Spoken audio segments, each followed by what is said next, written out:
खंडवा जिले की पुनासा तहसील के ग्राम फिपरी रैयत और आसपास के इलाकों के किसान इन दिनों बड़ी समस्या से जूझ रहे हैं। खेतों में लगी फसलों पर लगातार जंगली सुअरों का हमला हो रहा है, जिससे किसानों की मेहनत पर पानी फिर रहा है।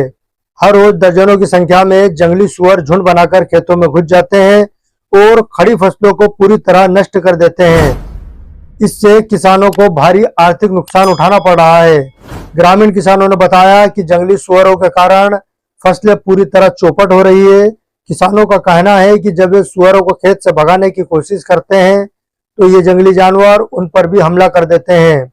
कई बार किसान बाल बाल बचे हैं, लेकिन हमेशा फसल और जान दोनों खतरे में बनी रहती है। किसानों ने कहा कि वे दिन रात मेहनत करके फसल उगाते हैं, लेकिन सुअरों के झुंड एक ही रात में पूरी फसल बर्बाद कर जाते हैं। इस वजह से न सिर्फ उनकी साल भर की मेहनत पर पानी फिर रहा है, बल्कि उन्हें आर्थिक तंगी का भी सामना करना पड़ रहा है। कुछ किसानों ने बताया कि अब खेती करना घाटे का सौदा साबित हो रहा है। ग्रामीणों ने प्रशासन और वन विभाग से मांग की है कि इस समस्या का जल्द से जल्द समाधान किया जाए। किसानों ने कहा कि यदि समय रहते जंगली सुअरों को रोका नहीं गया तो आने वाले दिनों में हालात और भी बिगड़ सकते हैं। उन्होंने वन विभाग से विशेष अभियान चलाकर इन जानवरों पर नियंत्रण करने की मांग की है।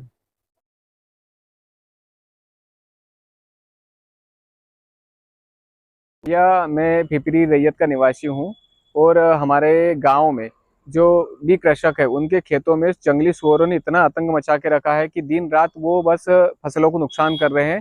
कपास की फसल तोड़ रहे हैं, आधे घंटे में एक दो पैकेट को तोड़ के तहस नहस कर रहे हैं और भारी मात्रा में वो सुअर है जो दिन रात नुकसान कर रहे हैं। जी बिल्कुल नुकसान हुआ है। अभी आज सुबह भी हुआ, रात में भी हुआ, रोज डेली का काम है वो, तो आप डेली देख सकते हो। एक किसान के खेत में कम से कम एक पैकेट तो मामूली है। कितने किसानों के खेतों में हुआ है? वो कम से कम 10-12 क्या, वो तो पूरे गांव मान के चलो। कहीं ज्यादा नुकसान है तो कहीं कम नुकसान है, लेकिन हर किसान के खेत में है नुकसान। तो किसानों ने क्या किया इस मामले में? कहीं नहीं, क्या कर सकते हैं किसान, भगा सकते हैं, इसके अलावा कोई ऑप्शन नहीं है। और भगाने जाओ तो जान का खतरा है, या तो फिर फसल नुकसान होने दो या फिर उनको भगाओ और जान से जाओ। रोजाना यही डेली डेली का काम है।